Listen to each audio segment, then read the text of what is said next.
Yeah, so let's get started then. There might be still people joining us as we go along, but let's kick off then at that point. So welcome everyone to our mentoring in practice session. I'm Nadia Papa-Michael. And my name is Jana Rees. So we're very delighted to have you all here. We have an excellent list of speakers for you in store. So that should be a very exciting session. Our program sort of will basically kick off with a short introduction. Nadia, if you can just skip the slide, that would be great. Yeah. And so short introduction to the mentoring subcommittee. And I'm just going to wait for Nadia to go ahead. Yes, apologies to everyone, but yeah, go there. Excellent. So yeah, quick introduction at the beginning, and then we have 4 speakers here today. We have Professor Julia Bennell, we have Teresa Chambers, Dr. Kathy Kodialis, and Rosemary Byte. So we're very excited about this because it's such a nice range. And then we're going to have a little Q&A sort of session after all the speakers, which hopefully sort of will trigger a bit of an interesting conversation about mentoring from the various different perspectives and various different areas. So quick wrap up at the end, and that should do for today then. For those of you who haven't been at one of our events as of yet, for those who's the first event, basically, this is a part of the event series of WORAN, Women in OR and Analytics. It's part of the OR Society, and we basically have a range of sponsors we've also put here on that slide. But essentially the exciting bit is that we're running quite different events for the various different areas. And today will be our first sort of in the area of mentoring, and hopefully there's more to come. So before we kick off, we thought maybe we ask you a couple of things about yourselves, and I'm handing over to Nadia. Thank you, Jana. And we have a poll, and I have to say polls are my favorite part of Zoom meetings. And I wonder if this is the case for my students too. So we have a welcome poll, and we'd like to know a bit more about you, where you work, and about your experiences. So can I please ask you to do it?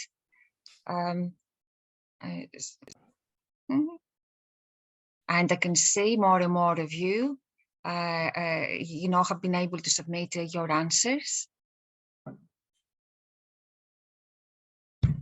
Come on, just if we can give, the final push. Yeah, I do appreciate we have 3 questions today, so perhaps, just a bit of effort. Okay, so perhaps we can stop the poll now. And over here, we can see the results. The first question was, where do you work? And we can see that 60% of you work, you're practitioners, you work outside academia, and 40% you're based within a university. The second question was about mentoring. This is a mentoring event, and we'd like to know a bit more about you. And 7% of you have said that, yes, you have acted as a mentor. About 60% of you have acted both as a mentor and a mentee, and 33% you said neither. And finally, we have a question about our expectations from WORAN.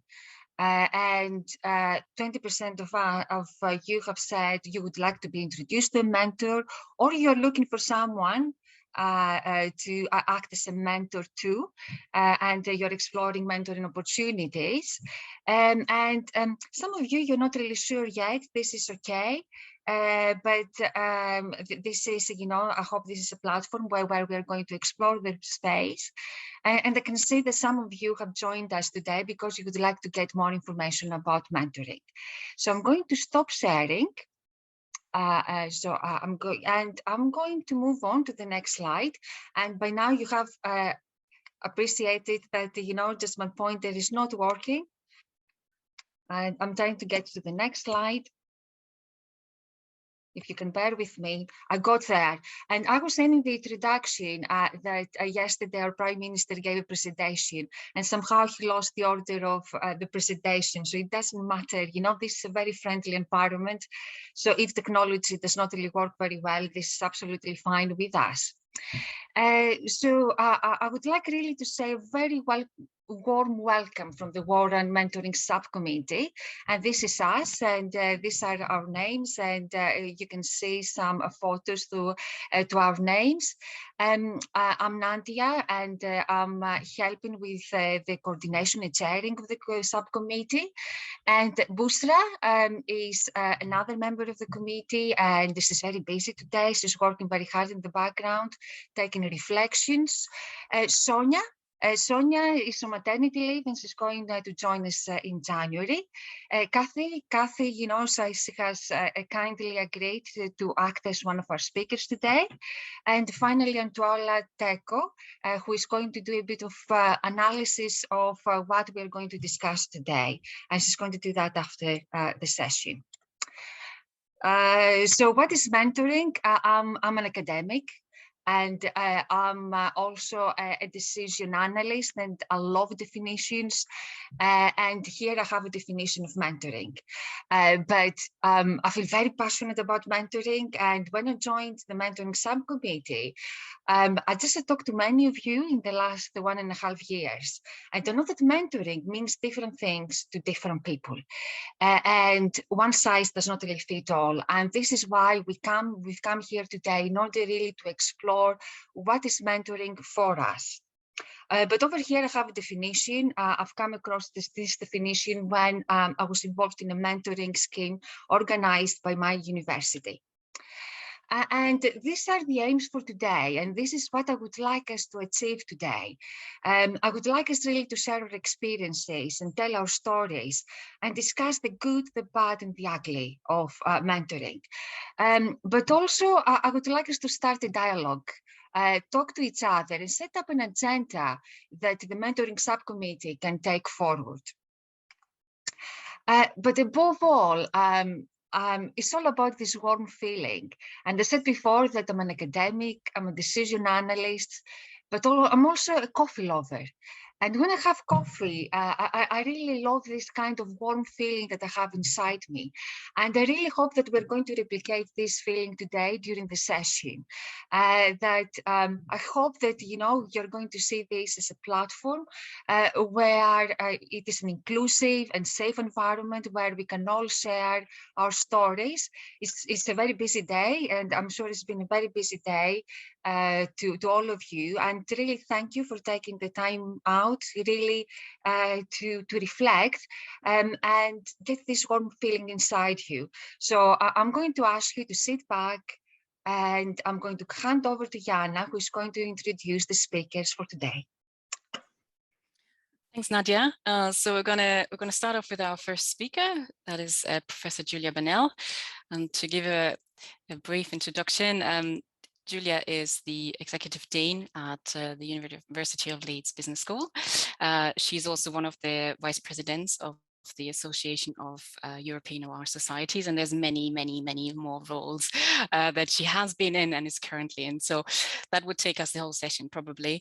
But what I do want to say is that she's also a qualified executive coach and mentor, and that makes it even more exciting to hear more about mentoring from her today. So over to you, Julia.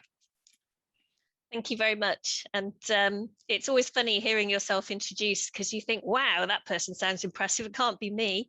But thank you very much. And yeah, I was really pleased to have the invitation to talk about mentoring. It's something that I'm really passionate about as well. And while I've been asked to talk about this from the point of view of being a mentor, actually, I think it's quite hard to decouple both being a mentor and being mentored, and so I will kind of touch on both through the time I've got.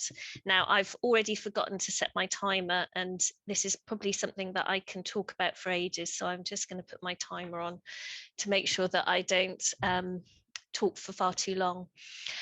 So yes, so first of all, I am a professor of operational research. and I'm very passionate about my subject, and I'm delighted to be in operational research. And I actually think that it's one of those disciplines which is ideally placed for leadership. And so perhaps it was no surprise that I found myself through my career taking on lots of different leadership roles. I'm also the Dean of Leeds University Business School. I have been since January 2020. And it's a large business school. It's a faculty as well, hence the title Executive Dean, which means I sit on the university executive. So that's a role in which I need lots of mentoring in order to do a good job at, but also one that gives me an opportunity to mentor other people. I thought I'd just quickly do a bit of a history, a career history, but the purpose of that is really to just touch on all the different types of mentoring either I've received or I have mentored other people in different ways and different roles, because there's all sorts of different types of mentoring. And I think often we are mentored or give mentoring in ways that we don't necessarily appreciate we are doing. So that there are so many opportunities. It doesn't have to be the kind of formal space, although obviously that has a role as well. So, starting off with my PhD, I had my supervisor was Dr. Kath Dowsland. We got on very well, so we built a really good rapport, and she, as well as supervising me, mentored me, not just in her expertise in OR, but in a really developmental way. And she was someone that I stayed in contact with as sort of for several years after my PhD, until she left academia, actually. And I definitely put that down as a mentoring relationship as well as a supervisory one. And then when I started in my first lectureship, and I had to start preparing teaching, this is when I discovered that you could almost trick people into mentoring you, because I worked out that I was quite a resourceful person, and if I had a question, the first thing I would do was knock on at least 3 people's doors and ask them to give their advice and expertise. But I also had a fantastic research mentor, and I'd almost call this sponsorship. So it was somebody who would research with me. So we published several papers together, and I learned so much through that joint research relationship. And it was absolutely definitely mentoring. And as I said, also, what you might call a sort of form of sponsorship. And then as I progressed through my career into more leadership roles, I took on more of a mentoring role. And if I kind of skip forward to when I became head of CORMSIS, so the Centre for OR Management Science and Information Systems at the University of Southampton, and also head of the Department for Decision Analytics and Risk. That was when I found myself really in a lot of situations where I was taking on mentoring roles and I really didn't know how to do it. And so what I tended to do was emulate the experience that I had with people who had mentored me. And luckily I'd had some fantastic mentors, so that wasn't really a bad way to go. But that was when I decided to then go and train as an executive coach and mentor, because it became apparent to me that in order to get the best out of your team, then you couldn't just manage them. You couldn't just say, this is what you do, off you go and do it. That actually you needed to have much better developmental conversations with them. And also, as somebody who was becoming a professor in operational research, I was often requested to be a mentor, and I wanted to do it well. So I did a postgraduate certificate in executive coaching and mentoring, and I'd say it utterly sort of changed my life. It completely changed my perspective on how I managed people.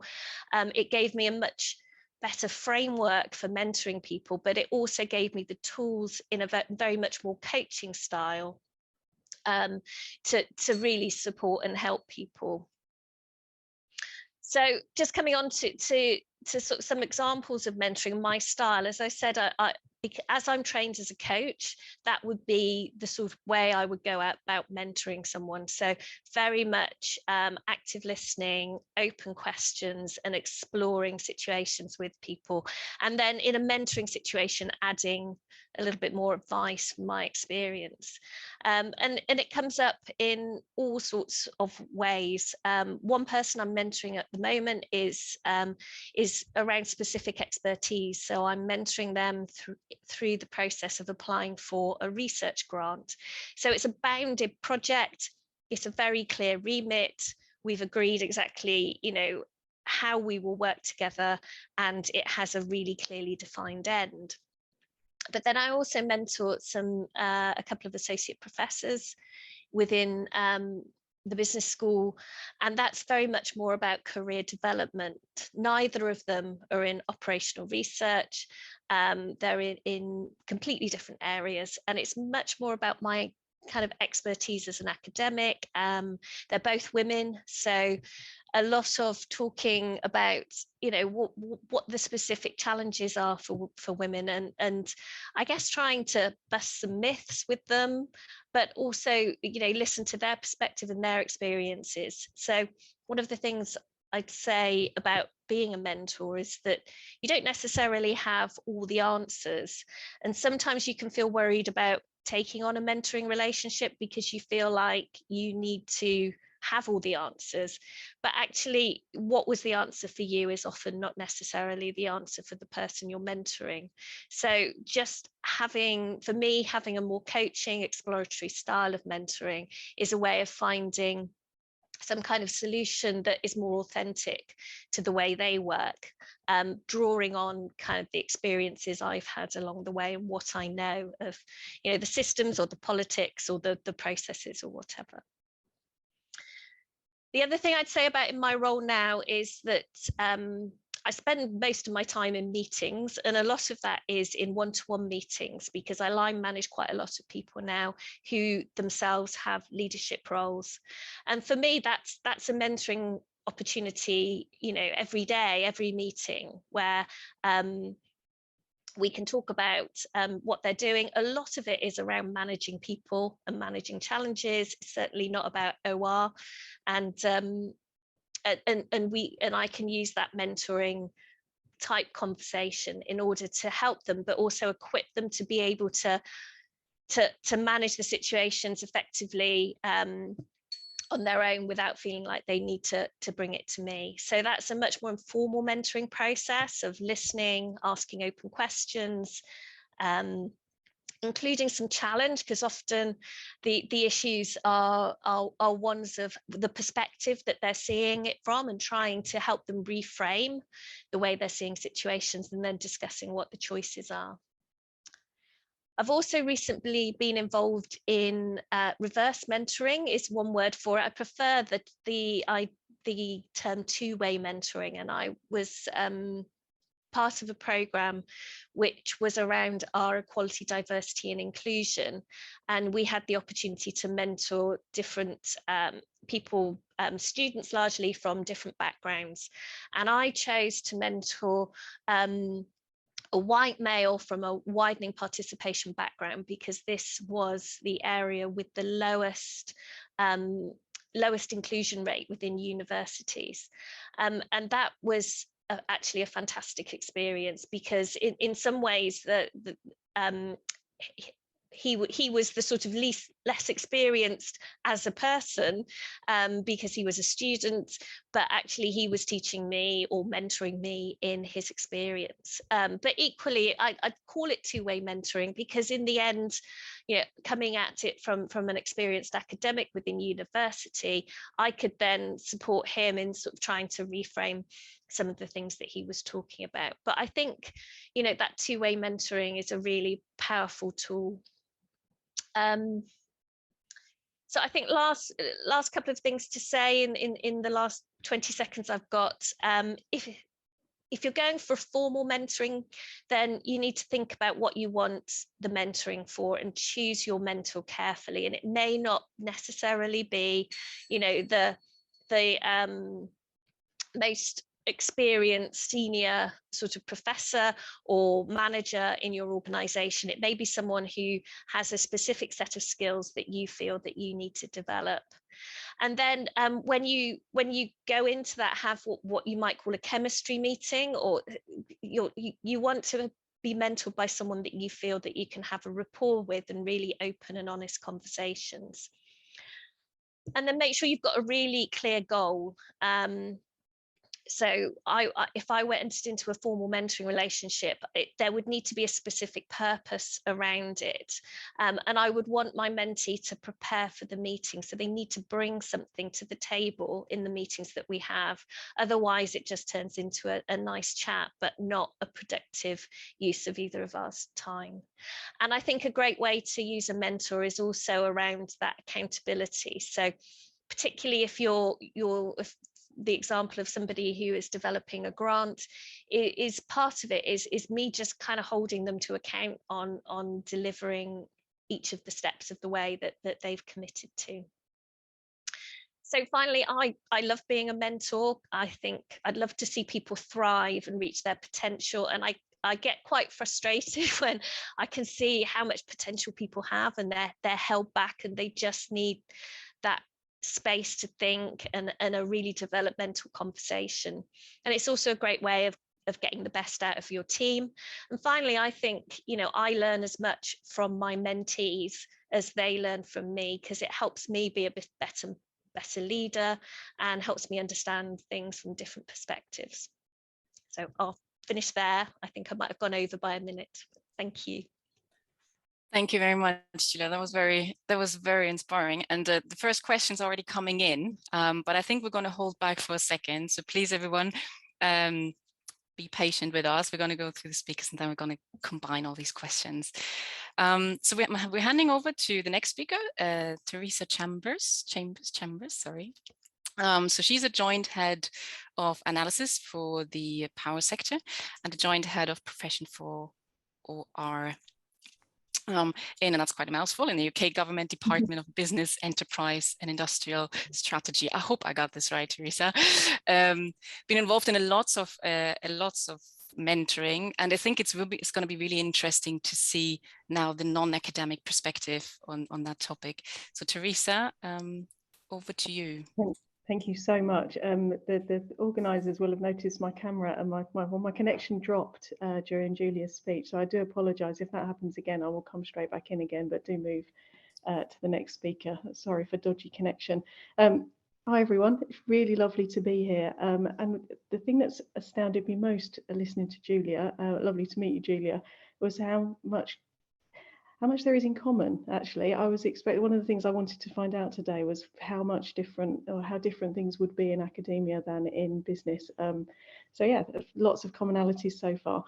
So I'm joint head of profession and head of analysis for the power sector in business, energy and industrial strategy. So we're responsible for making sure that we've got enough power to keep the lights on at a reasonable cost in the UK while decarbonising, which is a fascinating thing to be doing at the moment. We've just done the net zero strategy about 3 weeks ago, so it's been a very difficult and interesting summer.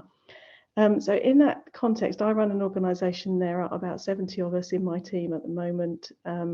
Have had bigger teams in the past. I've been in government for a very long time, previously headed up a team in Home Office of about 100.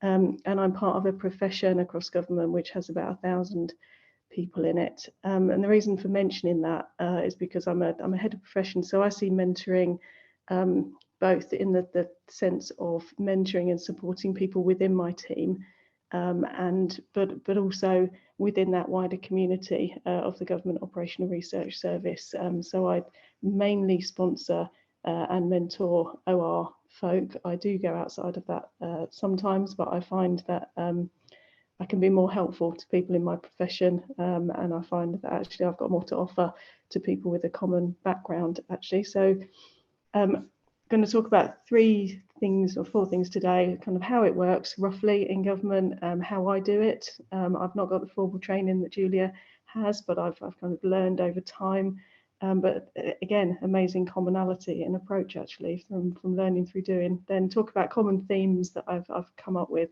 and what I've learned. So how it works in government, I don't know how it works in your organisations, but it's generally quite informal. So people find mentors either through people that they know, or they identify someone and go and find them. We've had various initiatives over the time I've been in government. So we've had websites that you can go to, or lists that you can go to, and they come and go. So we had, I think, Mentor Match a few years ago. So there was a list of people to sign up to say, I'm willing to be a mentor, people who've looked there for mentors, but they do come and go. But I've never struggled to get people to mentor. So I generally have kind of 2 or 3 more in-depth relationships going on at any one point in time. I would say over the years, I've had probably 30 or 40 kind of ongoing relationships. Some of those persist makes it sound like it's a pain. It's not at all. Some are relationships that continue for quite a while. I've got one person I'm currently mentoring who I've been mentoring for 8 or 9 years now, and it's absolute delight whenever we meet because we know each other really well now and we can challenge each other very well. So I would say it's more like a peer-to-peer relationship than a different kind. But others, they're just kind of 1 or 2 meetings where someone's got a particular problem and they'll generally seek me out, or I'll go, oh, actually, should we talk about that? And I'll talk to them about where they want to go, and that can be over and done quite quickly. Quite sometimes the relationship doesn't click. Julia touched on this. So I find that I start off a relationship, and every single relationship is different. I do it in a very person-centered way. So I do it in a way that I try to work out what it is the person needs and how they go about doing things, and then I work with them and coach them to either uncover the things that they need to uncover, or to help them, support them to get to the decision they need to make, or just to help them get the confidence to progress in a way that they should do. But so each one is very different, but we will generally start off at the beginning just getting to know each other, having a conversation about what's important to them, where they want to go, what's bothering them at the moment, what kind of thing they want from it. And very rarely that those first few conversations will turn into something where you just think, oh, well, no, actually we don't get on, or this isn't the match. The kind of skills I got can't help that person with that particular thing, and I'll pass them on to somebody else. But it is quite rare. But if you're going into being a mentor, that is one of the things to watch out for. Sometimes there aren't a match, just like some working relationships or some personal relationships aren't a match. So do look out for that. It's not a failure on either of these part. It's sometimes just it's not the right thing, and being prepared to move someone on to somebody who might be able to help can be the right thing.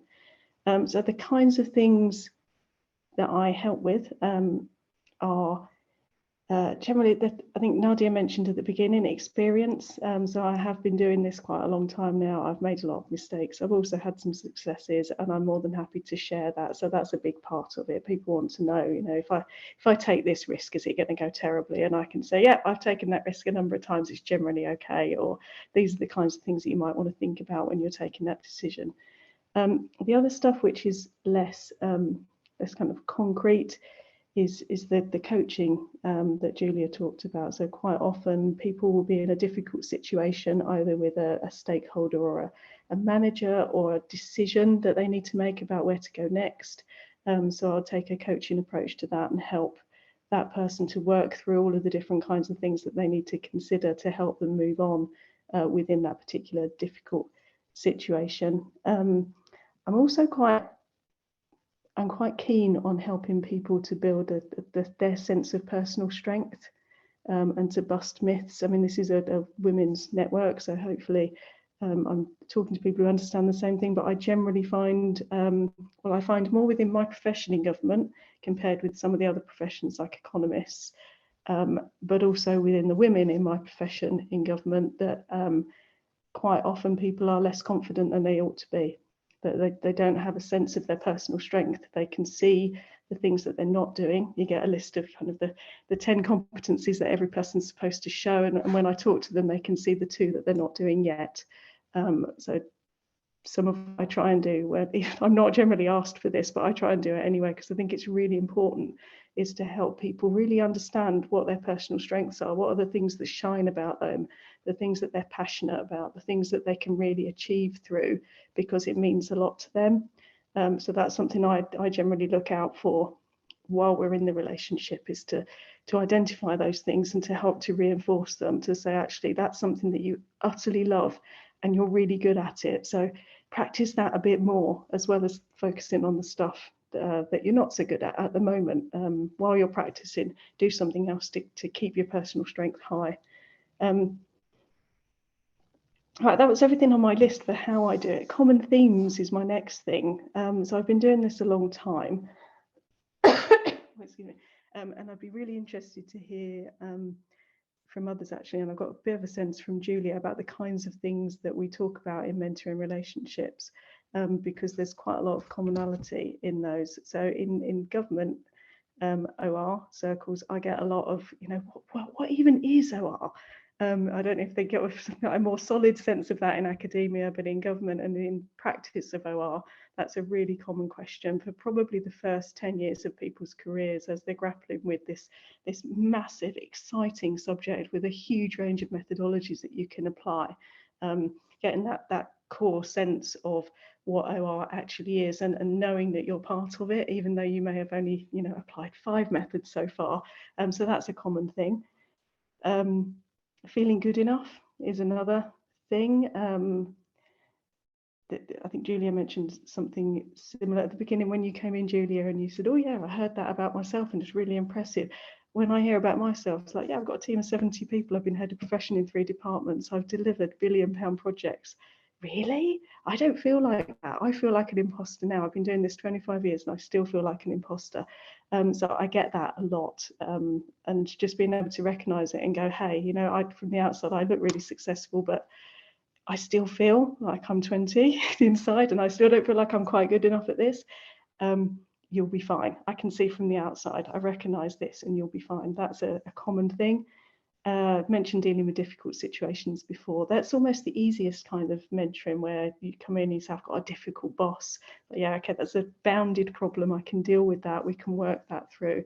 But I do get a lot of those things, particularly difficult boss and stakeholders who won't listen to the evidence. It's the other one that we get quite a lot, where we've done a fantastic piece of work that really shows that the policy direction should be a particular way. But either the financial climate or the political climate means that that's not being heard. That's another common one that we get. The last one on my list was career options. So when to go for promotion, whether to go for promotion, and particularly I've found in my career that men want to go for promotion quicker, probably before they ought to, and women tend to go slower than they perhaps ought to. So I have different approaches for those things, challenging each to really think about what they think they want to get out of it, what they think it will be like, how they're going to be successful when they get there. The one thing to reflect on, and I suppose in contrast to Julia's, it's rarely about methods. So that may be because of my position in the organisation now, because I am a leader of large teams rather than, I don't actually do very much analysis myself anymore. I manage and I QA and I challenge analysis and I do work programs, but I don't actually do it. But we do have a number of different networks and bodies and kind of sub-organisations to actually pursue methods support, and I put people in contact, but it's very rare that I would actually get asked about methods, and that would be another interesting thing to hear about the other speakers. Right, I think I'm running roughly over time. I'm going to say really, really quickly, I have done reverse mentoring before. That was fascinating, and if you get an opportunity to do that, I would definitely take it up, because it was utterly fascinating. I did it when I was probably about 10 years into my career, so I was kind of relatively senior, but not as senior as I am now, and seeing how a director and a director general approached their jobs and the kinds of things that they were worried about just opened the curtain for me and just showed that actually just seeing that these people are not, some kind of otherworldly god-like creatures, and they are just normal people dealing with decisions, and that actually I was capable of doing those kinds of things, was an eye-opener for me. So that's something that I build into my mentoring, is as well as having the conversations I will take people along to meetings. I will, you know, get them access to people that they might not have thought to speak to before, or situations that they might not have seen. And the last thing that I'm going to say is just to follow up on, to absolutely agree with Julia's point. I feel like I've got as much out of these mentoring relationship as I hope that I've given, because having the conversations with people makes me either challenge or reaffirm my view of the world. And it really keeps things fresh, because as you're talking to people that you don't normally talk to, finding out new things about how people see the world, I think that's helped me in my career, as well as hopefully helping them. So thank you. I'm really looking forward to hearing what other people's reflections are. Thank you, Teresa. Again, very interesting. It's interesting how some things overlap, isn't it?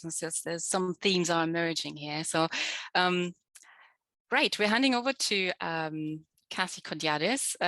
Maybe just in the interest of time, a brief introduction. So Kathy is a reader at the University of Kent. Just to pick a couple of things from her CV. She's a former Daphne Jackson Fellow. She's been a co-founder of PartySim, which stands for Participatory Simulation. But I think the one element that I really want to point out about Kathy is we met before this event and we talked about the event and mentoring. And if anything, Kathy is very passionate about the topic. And I think I'm really looking forward, and I'm looking forward to her sharing that passion really with you today. So over to you, Kathy. Thank you, Jana. That's a great introduction. Okay, so I am a bit of a fan of Twitter. So I've put my kind of link at Kathy Kodiadis. If you want to tweet, I'm really happy with that. So that's the first thing. And I do have slides because I'm still at that kind of level of an academic where I need that guidance, probably for myself more than for you. And I picked up a definition from Wikipedia, and I've got to say I haven't had any formal mentoring, so I'm not going to use any of the kind of terminology that you've just heard, but I've noted it all down, so I'm going to use it next time and pretend I know about it. But what I thought was great about this definition, which I've kind of shortened from Wikipedia, is that it's influence, guidance, direction on personal and professional growth. And this is, for me, that has been kind of the biggest challenge in my career so far, has been to manage the personal and professional aspects together. And that is what I want to kind of touch on a little bit more as I go through this. So how did I start mentoring? Well, I was kind of doing it for a while without realizing that I was doing it. And I don't think I'd come up with the word mentor. I hadn't probably heard of it, and I probably wouldn't have thought I was good enough to call myself a mentor. But then a pattern emerged, and I started sort of noticing how I was kind of forming these relationships, whether they were very kind of short-lived, maybe more like a coaching style over a particular problem, or longer term. And I thought, okay, something's happening here. I think, you know, I can probably call myself a mentor now. And I did have the formal roles in my job description at various points. So I was, a probation supervisor, a mentor. All of these things were there, but I still struggled to identify myself as a mentor until last year, when I suddenly decided, I think I'm a mentor. And what I did was I set up a Facebook page, and it doesn't have that many people, but it was that realization, I think I want to do this. And maybe my biggest takeaway for today, and this is aimed, when I talk about mentorship, I'm talking about mentoring women from kind of my point downwards. So I'm not Julia or Teresa's sort of point at all. But what I find is really important is being really honest about myself. So warts and all. And that's my kind of takeaway message to you, that if you are looking to, and I would encourage all of you, it doesn't matter what point you're at, to really think, maybe I want to do this, and how can I do, what do I have? What can I give away?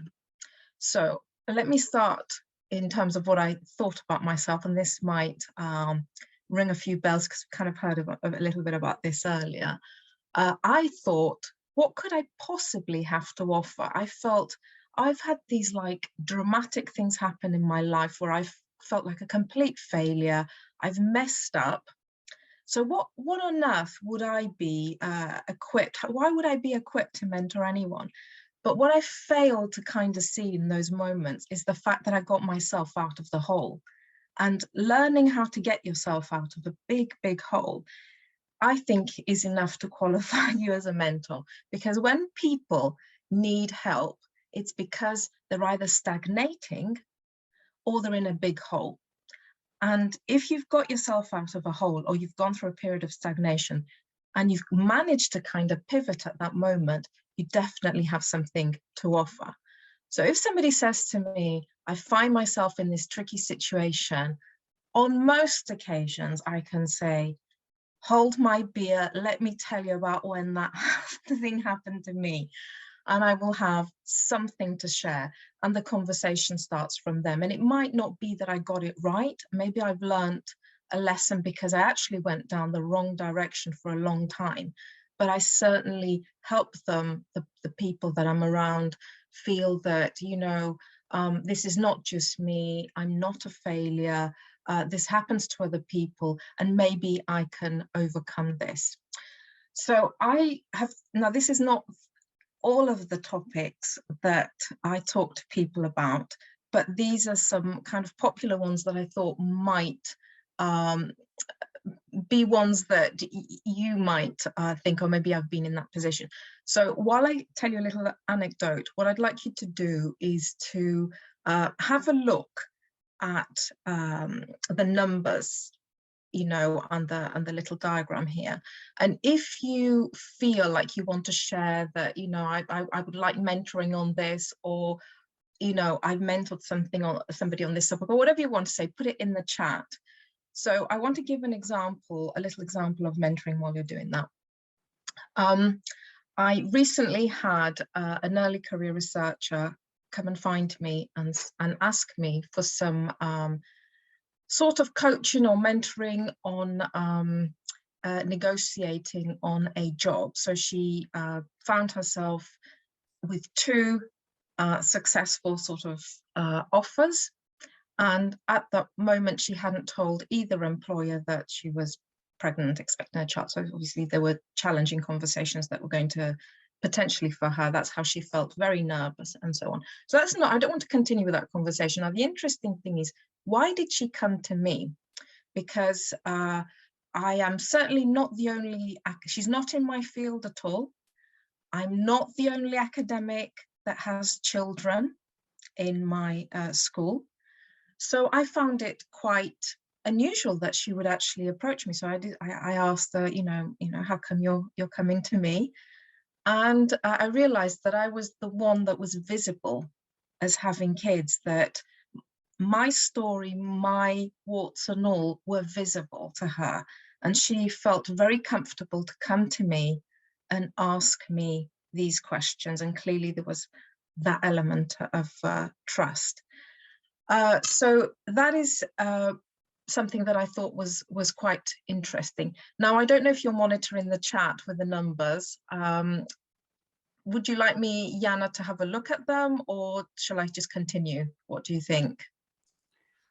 It's up to you. We have had one number coming through, so we haven't got. Let me see quickly. Is there a number that comes through? So we have a number 6 coming through. 6 coming through. Okay, so self-belief, yes. That's, and actually that's why it's in kind of a larger font, because that's the one that I have to deal with quite a lot. And I find a lot of women, and I would agree with Teresa when she said women tend to not go for promotion quick enough, and they usually kind of delay a little bit. And I think it's this self-belief. And recently, you know, I was kind of coaching somebody or mentoring somebody and saying, I really think you should go for promotion this year. And she was really not keen. But in the end she did, and I really think she'll get it. So let me move to the next slide. Right, so this is my last slide. So I've got a picture of my lovely kids. That was taken 4 years ago. And I think it makes them look even better than they actually are. So quite a flattering one on the left there. And what I'd like to kind of leave you with is the message that you can definitely start as soon as you want to. You don't have to be super accomplished. You only have to have pivoted at a certain point in your life, and maybe that's what you can mentor somebody else on.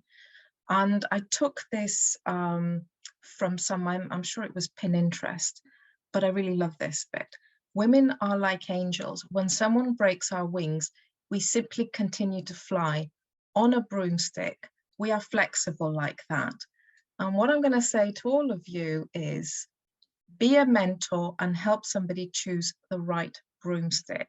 And then I've got another picture of myself with my broomstick next to my kids. So that's all I'm going to say. Jana, is that what you expected? Thank you very much. Yes, very good. Just to say, there's a few more numbers coming through. There's quite a range. Number 6 has popped up quite a bit. 8 has popped up, so we can have a look at that. You can have a look at that. I'll go back to the previous slide in that case, and find. So did you say number 8, leadership? Yeah. So we have 6, we have 8. Couple of 1s, couple of 7s. I would say there's a good mixture of the different ones. I think it would be great to see what other ones we can complement onto this kind of honeycomb and try and map the solution space. Yeah. Oh, that's the OR approach to it, isn't it? Absolutely. Okay. Well, we leave it there for now. We can come back to that in discussion later on. So we're going to hand over to the 4th speaker. So we have Rosemary Byde. She's the head of colleague data and analytics at NatWest. Has been involved a lot in risk modeling over the time, and I understand also a lot involved sort of in mentoring as a mentee. So she's and mentor, I think. But Rosemary, you can take over from there. But essentially, the one thing I do want to say, I met Rosemary at the first, she doesn't know that, I met her at the first WORAN event a long time ago, and I'm always quite shy in those events, but she was the one who sort of got me a little bit to talk, and we talked about mentoring. And I think it was the first time when sort of I started to sort of get my head around that being actually a really quite important thing. So with that in mind, over to Rosemary. Thank you very much. No, I didn't know that. So yeah, I was going to speak a little bit more about my experiences as a mentee, perhaps, and I have done a little bit of mentoring, but not as much as the previous speakers by any means. So, and I think from looking at the poll results at the start, you know, perhaps a third of you, I think, said you did neither been a mentor nor been a mentee. So I think, you know, if you're one of those people and you're thinking about, well, maybe I should get a mentor, I don't know what might I get from it, you know, maybe that I could help give you some ideas, or if you already have been, you know, what can make your existing or future relationships even better. And I would kind of say there's been a lot of commonalities as well, I would say, in terms of how I've gone about things with that Julia and Teresa were talking about. I do really believe that having the right mentor at the right time can be really, really helpful. Although I think also interesting for me, it's not always because I've been stagnant or in a hole.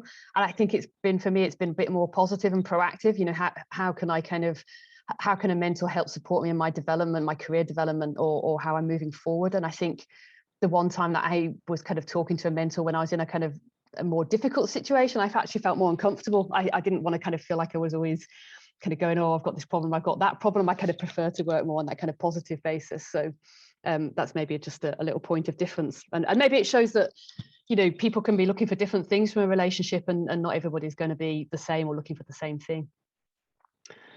So my first mentor was actually so I work for NatWest, you know, massive organization. There's talent programs come and go and mentoring schemes come and go. And my very first mentor was actually as part of a talent scheme. We were told, you'll get a mentor, here's the list, pick someone and we'll match you up. I was going to say that I was quite lucky that I clicked with the person that I got, although maybe it wasn't lucky because I kind of chose on the basis of they had to give like an interesting fact and their hobbies. And I picked the person who had the most interesting fact or slightly different hobbies. So maybe it wasn't just luck that we clicked. But I was kind of picking a mentor because I was on a program and told to. But I got so much out of that. I was kind of looking at my PDP and thinking about the things I wanted to develop. I always came prepared to those meetings with the things I wanted to discuss. And actually that accountability point that somebody's already made, I always, we'd agree actions in that meeting, and I would always make sure I followed up by the next meeting, because I didn't want to be that person who came and went, oh no, I haven't done that, because I'd feel like I was wasting their time. So that accountability did work for me. And I think this was very much one of those coaching relationships. She was very much coaching me, helping me work out those things myself, asking those open questions and getting me to think about, what I could do, and that those answers were already kind of inside of me, and just, giving me a bit of a confidence boost and, a little bit of advice where needed. And kind of later on, I didn't have a mentor. I think I didn't feel the need for one so much. And I think that's because I got a lot of that from my line manager. And maybe that's that difference between a formal mentor and also other people who might be helping you, even though you've not labeled them as a mentor.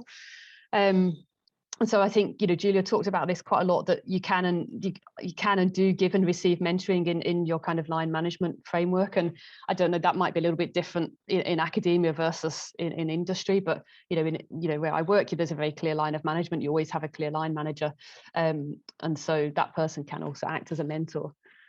And I think other speakers as well have mentioned being trained as a mentor.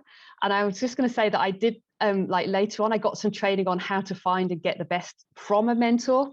So this was part of a kind of actually women in leadership development program. And we had a whole section on sponsors and mentors and what the difference was, and how to kind of get one, and how to get the most from one, and how to make that relationship work. And actually that always training on how to be a good mentee was really, really helpful. And it really made me think, oh, maybe this is why I've been struggling. Everyone says I should get a mentor, but I don't really know where to start or how to get one, or what I'm asking them to do. So that actually, the flip side of the training can be useful. And so kind of my next mentor that I had was driven by me. It was actually somebody external to my organization, and I would just put a little plug here. It was via the OR Society. So all that kind of networking you're told to do, it was somebody I met as who was also on the general council at the same time as me, that I was doing as a volunteering role. I was talking to them, just getting that completely external viewpoint, actually, to kind of where I've worked for a long time. And they were using they had been in a role previously that was very OR focused, and then they'd been moved into more general leadership, using those OR skills as a good leader. And I was kind of interested in how you kind of made that shift and, use those skills that we had from a kind of OR background to become a more kind of general, leader, actually in maybe a different area, not just managing analytical teams. I would also say there's been a couple of people I've used as for advice as a kind of one-off, which I would also call mentoring, perhaps in the loosest sense. But I use similar techniques. I was like, oh, I need some help with something. It's kind of quite a specific thing. Who might I be able to ask? What am I actually asking them for? And there was somebody I spoke to who used to be in my reporting line and had left the bank, and I had a specific issue I wanted advice on, and I kind of said to them, this is what I want help with, this is why I'm asking you, why I think you'd be a good person for this, can we just have half an hour's one-off meeting? And that worked really well for that kind of almost just like a half-hour mentoring, basically, rather than something ongoing for a long period of time. And I would just kind of say then,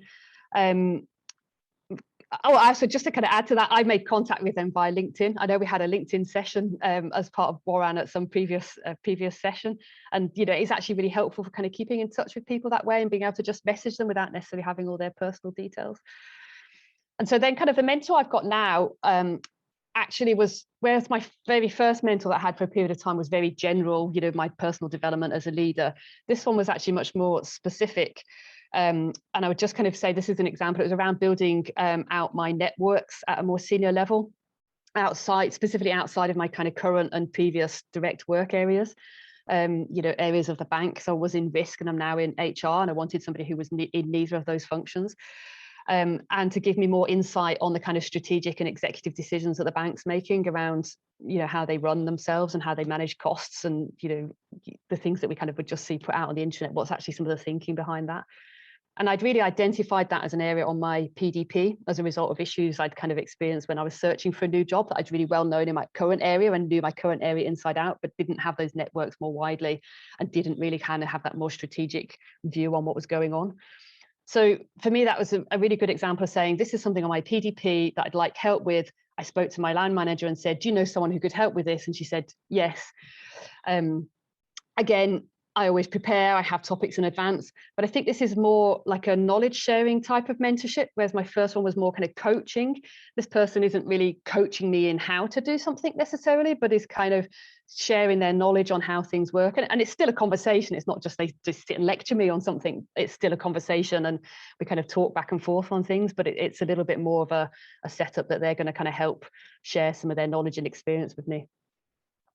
And I was just going to say a little note on mentors versus sponsors. I think we've talked mostly about mentors here, but we've touched a little bit on sponsors. And that kind of course I went on, they were very clear that a mentor is somebody you ask and a sponsor is somebody you earn. So Nadia's definition of a mentor, I was pleased with that, is somebody who guides, knowledge, supports you. They've got more experience than you in some specific area. Yes, they have some particular area of expertise, and they kind of fill your gaps. Whereas a sponsor is somebody who's going to have a bit of power influence, will open doors for you, give you stretch assignments specifically kind of to do, help you, give you confidence and expand your perception of what you can do. Kind of what I kind of see it is like actually my new job, a sponsor that I had helped me to get into that role. They kind of spoke to a few people and put in a good word for me basically. Whereas my mentor is helping to prepare me to get future roles. So they're kind of laying some groundwork and filling in some skills and knowledge for me. So I was just going to finish, and I think this just echoes what everybody else has been saying as well, which is, if you're looking for a mentor, is to think about what you really want one for. What area of your development plan have you identified? What do you want them to do? Is it a kind of coaching thing or a knowledge share? Is it a two-way or reverse mentoring you're looking at? It's really helpful to be specific, I think, because that helps you work out who you want to find. And I think that's sometimes the most difficult. If you just say, I want to mentor someone, who might mentor me? You're just kind of stabbing in the dark, and you don't even know where to start looking. Whereas if you're thinking, I want somebody to help me with this thing, I think it'll take about 6 months. You can think about who might be available, who has the time, who has that expertise, or somebody else who might help you find that person. It's much easier. And I'd also say just don't be afraid to ask. I asked someone once, I kind of prepared all that, someone external, and the answer I got back was very polite, no. But that was fine. It's okay for people to say no, and it's okay, I think, if you get asked to say no if you don't think you're going to be the right person. And it just feeds into that kind of final point about make sure you set a relationship up so that you can both review it or have kind of an idea in your mind about how to tell if it's working or not. And it's okay to kind of step back from it if it's not clicked really, or if that expertise isn't there, or it's just run its natural course and it's time to kind of finish that relationship and know that you've both got something from that. It doesn't have to go on forever. So they were just the things that my reflections on, perhaps more the side of being mentored.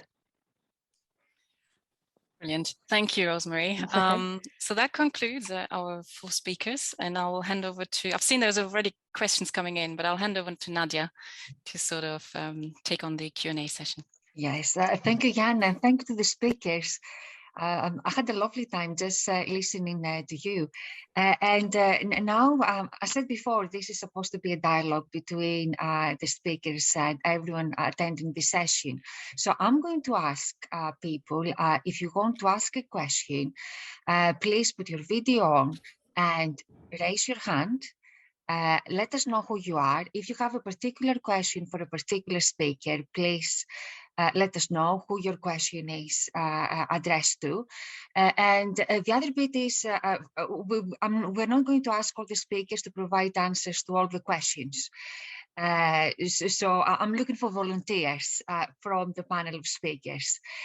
So let me see if we have any questions from people who are prepared to put their videos on.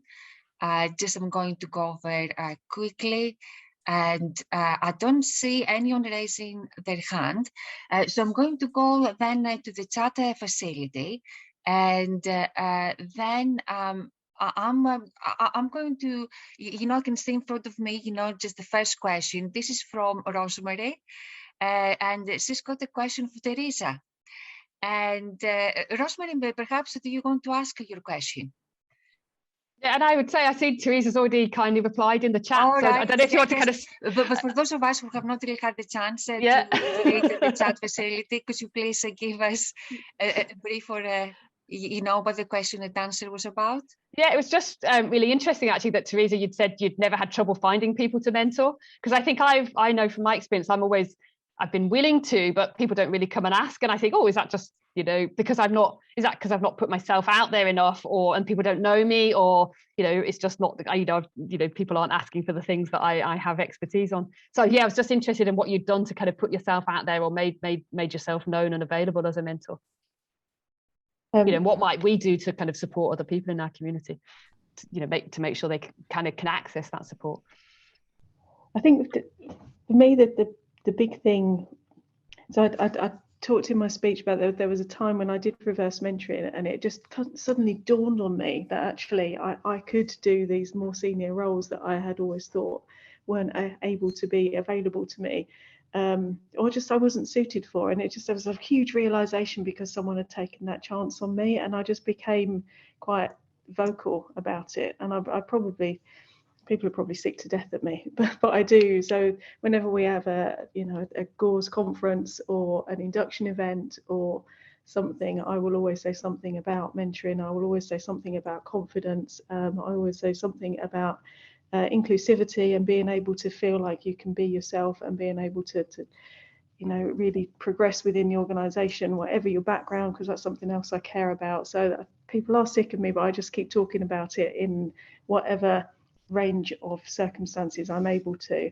But the second part of the thing that I put in there was, over time I have now got this range of different people who I know feel the same way across government and wider. So there are people who I have worked with who are now in the private sector, and then when we find people and you go, oh, actually that kind of thing is something that person is brilliant at, and I just refer them on and they'll do the same for me. So over time you just get that sense. So the people that you were talking about, for example, who helped you with a specific thing, kind of next time someone in your bit of the organisation needs a help, pass them on to them, and then they'll start doing the same thing back again. So that there is this kind of wider network of people willing to recommend mentors now. And mentees. Is mentees the word that we use for someone who's it is, but it sounds funny. But yeah. It does. It does. And you know, going over. Thank you for this. Thank you both. And going over the questions, Viskalsi has got a question that is linked to one of my questions. Just before you do that, I see Julia's got a hand up. I don't know if that's to say something related to that question. Yeah. Oh, yes. Thank you.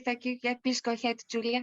Yeah, I was just going to follow up on that question, because in general people's view Julia's just far too busy, and I am incredibly busy, but I think often people are reluctant to ask me to mentor them because they just couldn't possibly impose on me, and so I often offer. And I think one of the sort of downsides of our new, much more virtual working is you don't have those incidental conversations over coffee that you would, where I can just be curious, and then, you know, not every conversation I have, but occasionally I'll have a conversation with someone and I'll say, you know, I think you would really benefit from a mentor, and if I think I can help, I will offer, or I'll offer to help them find somebody. But yeah, I think I probably, my difficulty in finding mentees, and I don't often go looking, it would be because people just assume I haven't got time to do it. Thank you. I don't see any other hands raised, so I'm going to get on with the next question, and it's about mentoring and you know, and whether to indicate if someone is a mentor or a mentee. And a couple of years ago, I attended an event, and someone said, "I have several mentors. Some of them know that they are my mentors, and some of them don't know that they are my mentors." And Viskalsi said as well, you know, when mentoring, is it required to declare that you are a mentor, which is the other perspective? I have found mentorship is also possible without the expression of intent. And I don't know if anyone would like to answer that. I'll briefly, I'll first of all say, yeah, don't try and mentor your husband without knowing it. That doesn't always go down very well.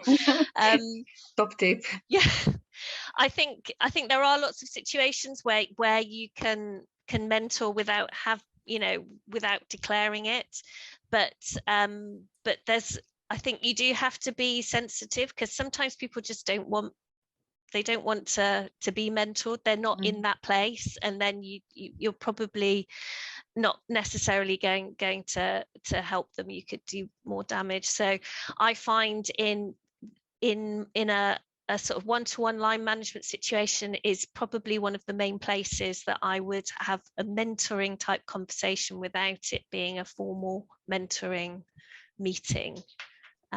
But I will be sensitive to this sort of situation. Mm-hmm. And we have a, thank you, Julia, for this.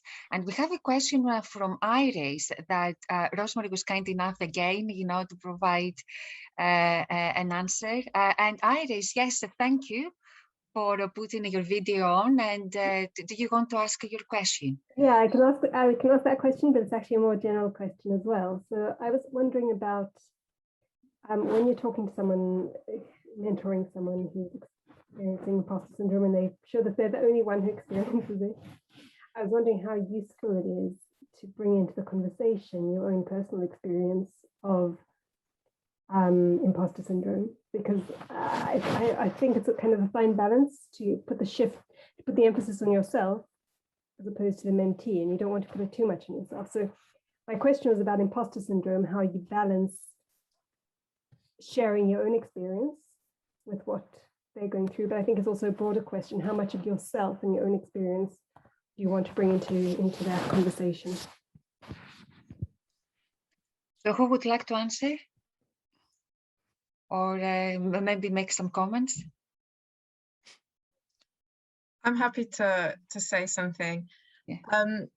I as you could see from what I said earlier, I'm kind of warts and all, so I will absolutely disclose my worst situation of imposter syndrome, because I sort of think that most people, especially women, they think nobody else feels like that.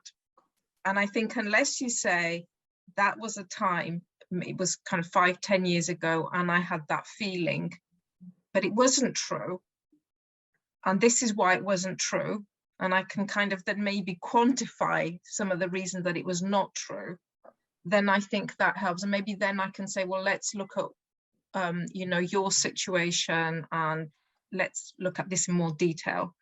So I mean, I'm going to give you an example of this. I went for a job interview a very, very long time ago. So I was kind of an early career academic, and I got the job. In fact, I took it. It was at Warwick, and I really thought at the time that I didn't deserve it. And not only that, I later went on to win a medal for a single authored paper, and I didn't celebrate it because I thought, that again, I didn't deserve it. So these are the sorts of things that, women quite often do. And unless you tell people, this was me, this happened to me, they don't really appreciate the extent to that. And I said to them, that medal, I didn't run a news item on it where I could have done on the business school. I declared, I sort of like shone all publicity from it, and I should have really celebrated that event. So for me, I feel it's my style, and I don't think everybody can follow other people just because somebody else does it. But my style is to absolutely tell exactly what has happened to me. And I could see, Kathy, from your slides that and the answers that our participants gave, that many people went for foreign aid together, and 1 in 6 together, and one was the imposter syndrome and the self-belief thing. So I was wondering if there are any typologies of problems that people have when they go to mentors. Okay, so what I would say, I didn't talk about it almost at all. I just mentioned it. I have a Facebook page which is called Mentoring Women in Academia. It's not called Mentoring Women in OR because there is no OR content in it, but I talk about all these things and I put short videos up. And I don't have a huge group. It's like only 10 other people, and I do generally invite them there. Nobody's left so far. I can see who's watching the videos. Most of them watch the videos. Not everybody watches every video. I would say that it is important to sort of try and embrace the role, but give the person space as well. Okay, so thank I'm you. not sure what else. Remind me again of the question. No, it was just a comment that I had on your slides, Kathy, and nothing more. We have, thank you for this, and we have another question for Busra before we get on with the chat, because we have another 3 questions from the chat. So Busra, over to you, please. Thank you. This is a question that all of our speakers may answer, but from the mentor perspective, I'll ask this to Rosemary specifically. Up to now, I haven't been in an organization that never had a specific program or structure that offers a mentor or mentee relationship. And as Julia said, I always think that, okay, this great candidate of mentor is always busy, so I cannot approach her or him. So as a practical information, and I'm sure that there are lots of other women like me at the early career research, but never has the chance to be mentored. So as a practical information, where should I start, or where should we start to search for? So I think I would just reinforce what I said about being really clear what you're looking for, because it helps you then find those people. Because either I don't know, kind of in terms of the organization you work in, but like suppose you kind of identified it, I don't know, it's a skill in I want some, you sort of like that one I had, I want somebody who can advise me on strategic leadership, but then I can kind of go, right, who are the strategic leaders in my organization? I've already just narrowed down what the pool of people is. Then I might kind of go, well, I don't know any of them. I don't know if I can approach them directly, but maybe I know someone who knows one of them and I can ask them, or maybe I can ask my line manager whether they know someone who's got that skill. It just be able to start having those conversations. And I think as well, when I said I'd asked somebody external who'd said no, but part of what I'd been thinking, I'd had it in my mind there that I was looking for a mentor on certain things. I just happened to be at a talk where this person was presenting, and I thought, wow, they're talking about all the things I want mentoring on that they're doing in their role. So because I kind of had that idea in my head as well, it meant when the opportunity presented itself, I kind of made the connection. And that kind of point about saying, well, everybody, you think, oh, they might be too busy. I would just encourage you to ask. Like I asked that person, they said, no, they're too busy. Plus they didn't think it was appropriate for a completely different reason to do with where they worked versus where I worked. But I suppose it's a bit like dating, isn't it? But what's the worst that can happen? They just say, no, sorry, I'm too busy. You've not lost anything. They've not lost anything. Maybe they'll remember you and think, well, at least you were proactive in asking.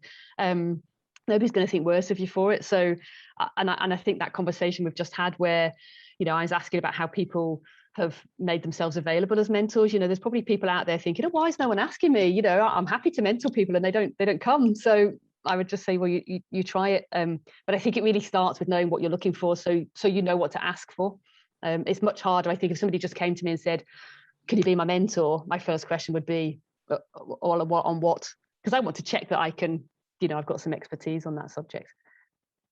Thank you. I'll be braver.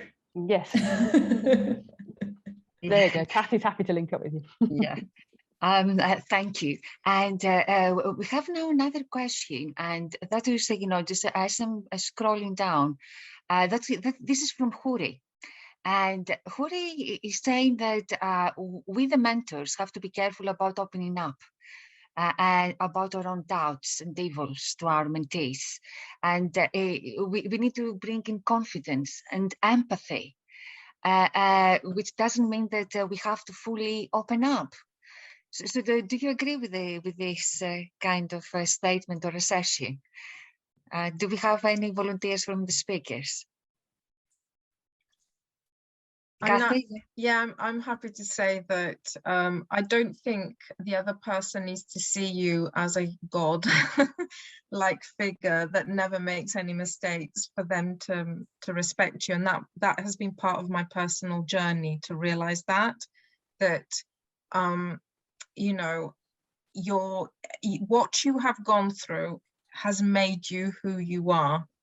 And you know, that applies to the mentee and the mentor, that we all have a different path, whether it's kind of seamless and perfect or more bumpy in the road.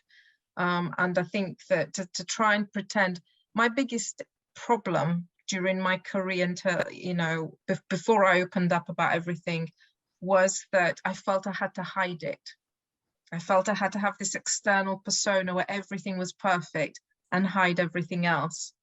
And I think that is less interesting to other people than when you say, actually, X, Y, Z, did you know this? And then you probably can have, you know, I mean, everybody's going to do that their own way, but that's just my opinion. Okay, thank you. And I can see that Rosemary has raised her hand, and then I'm going to ask Teresa as well, because Teresa has posted something on the chat facility, and perhaps you can tell us about it. So Rosemary, you first, you wanted to add something. I wanted to add that I think there's a balance, isn't there? And as a mentor, as a mentee, you don't want to go into a meeting and have your mentor kind of going on and on about all their issues and, you know, all their doubts and all these things. But it's about that balance of that I think Kathy said, that seeing that happened to them and they resolved it, and you get that confidence from that. And, you know, and maybe it's a little bit about this balance between a coaching and a sharing knowledge and experience, because maybe a coach maybe doesn't talk about their experiences in that way quite so much, but helps just ask you those probing questions. But if it's the kind of relationship where they're sharing their experiences so that you can learn from them, then I think it's, you know, I would say it's perfectly reasonable to kind of hear some of those downsides, but so long as it's framed in that kind of helpful manner and not just a monologue for 20 minutes about all your problems. Yes. Yeah. Thank you, Rosemary. And Teresa, you said something about putting yourself out there. Do you want to offer any comments?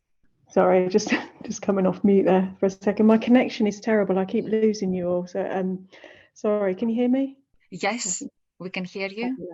I veer towards Kathy's end of the just being open when it needs to, but Rosemary's point actually has made me reflect on the different relationships. So in my line management relationships, and in my team, I tend to go warts and all. Okay, yeah, I made a muck up on that, and you know, it's very much backwards and forwards. In my more formal mentoring relationships, I tend to coach more than share, but I will share, especially those kind of the things where I've realized there are universal truths, like imposter syndrome.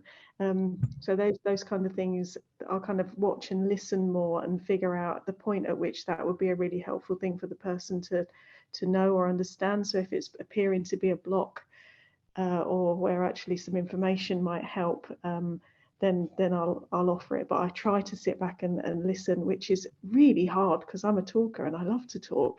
So it's something I've had to practice, actually, the coaching side of it. But I do tend to do more coaching within my mentoring relationships than within my line management ones. Julia, you have your hand up. Thank you. Something that I did mean to mention, actually, but I was running out of time, was around contracting. So when I'm coaching or I'm doing engaging in a formal mentoring relationship, I will contract with the person. I do actually have a written contract that we develop together, which first of all is around confidentiality. But it also sets out some of the boundaries of the relationship, and which can be around that sort of sharing, but it also can be around level of challenge. So some people don't want to be really challenged, they just want a more comfortable conversation that's developmental. But some people are like, you know, go on, give it to me, ask those really challenging questions, because I know, although they'll be hard, I want them. And so we'll talk about that. And yeah, I think that's actually in a formal coaching and mentoring relationship, it's really important. And the other thing it does is it sets out the sort of the logistics. So which for me, it sets aside the that thing that might be going on in the back of your head, how many more meetings have we got and how long will they be and whose responsibility is it to ask, and this sort of thing, where you say, right, we're going to contract for 6 months, we're going to have a meeting every 3 weeks, they're going to be this long, it's your responsibility to find the room or whatever, and you set that all aside. So sorry, I've diverged a little bit from the question, but I think it's quite an important thing to understand that when engaging in this kind of work. Thank you, Julia, Teresa, and Rosemary, for all the comments and this thread. And we have another question from Iris. And Iris, it's up to you if you want really to put your video on, because you did that before. And you have a question about the difference. Yes. Yeah. Please go on. So the two terms that came up were reverse mentoring and paired or two-way mentoring, and I just wasn't 100% clear on what they are. And before looking them up, I just thought maybe just ask for some clarity, or I may have missed the definitions. I'm sorry for that. Yes, Julia, please. Yes, I was involved in a reverse mentoring program, which the idea was that the natural, I guess the natural order of things would, the more experienced person would be mentoring the less experienced person. And that doesn't necessarily have to be just in terms of life experience. You might have someone, you know, who is sort of younger but mentoring on a particular skill. But in this situation, it was about, I guess, the less experienced person mentoring the more experienced person. That's why they called it reverse mentoring. But I don't, as I said, many people have decided they don't like that term, and that it's used two-way mentoring, because it's not often that a mentoring relationship is quite that one way. And when you do have that different kind of, I guess, power dynamic, it's almost is two-way. So that's the way I see it. I don't, but my other panelists may see it differently. Thank you, Julia, and so many thanks. I don't know, Rosemary, just a very quick comment, please. Yeah, I was just going to say, our organisation set up reverse mentoring around lots of things to do with D&I, but interestingly, in the description of how it was going to work, it sounded more like two-way mentoring. So. Yes, any final comments? We have run out of time, but Teresa? I was just going to say, I found that last comment really useful, actually, because I've found it to be two-way mentoring, even though most of the relationships I've entered have been a kind of a more traditional mentoring, but I've learned a huge amount from them, and I really like that concept. I'm going to take that one with me. Mm-hmm. Thank you. Thank you. And Kathy, any final comments? I found it really useful to learn all these new terms, which I wasn't aware of. So I'm going to try and use them. Coaching, reverse mentoring, chemistry meeting. I love that one. Yeah. So thank you to the other three speakers and to the audience for your wonderful questions. Oh, thank you. Thank you. That's lovely. Because I said before, this is the feeling that I would like us to have. And it looks like it. Before you go, if just Karen, if you can launch a poll, and for those of you who have joined us, you know by now that my pointer cannot move slides. But yes, thank you, Karen. So this is the question: if WORAN offered a mentoring scheme, would you offer to act as mentor-mentee, both not sure yet or no thank you?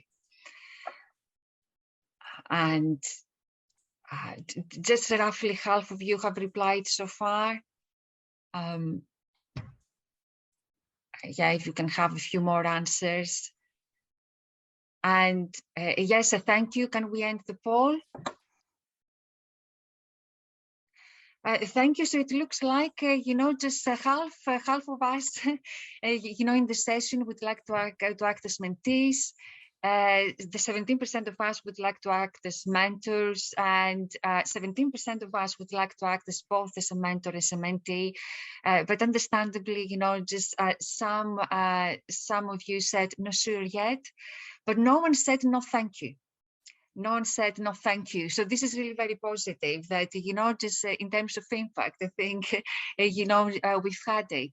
So this is just, if I can go back, just I had another slide and with many coffees, not just one. And I really hope that, during the session, we all felt that there is scope to develop a mentoring network where all of us, we feel that we are part of a really safe, inclusive, diverse environment, and we can share our stories. But in many ways, if I can wear my decision analyst, business analytics kind of hat, I would say for me, this event was all about the diagnostics, just figuring out who we are, what we do. But at the same time, at some point, I would like us to come with some prescription.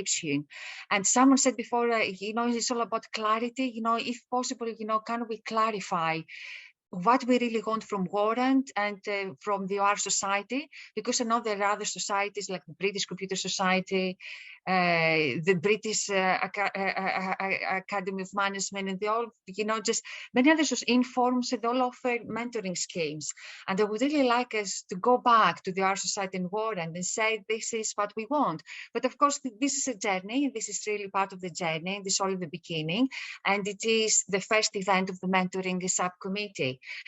So even though I'm going to stop sharing, and I'm going to make a last attempt to share some slides, so Jana can have some slides to show you. And I would like really to hand over to Jana. That was really the slide I wanted to show you.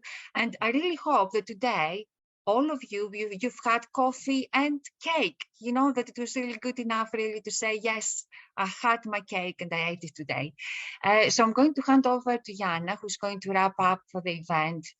Many, many thanks to our speakers. Many, many thanks to all of you, the participants who made it happen. So Jana, over to you.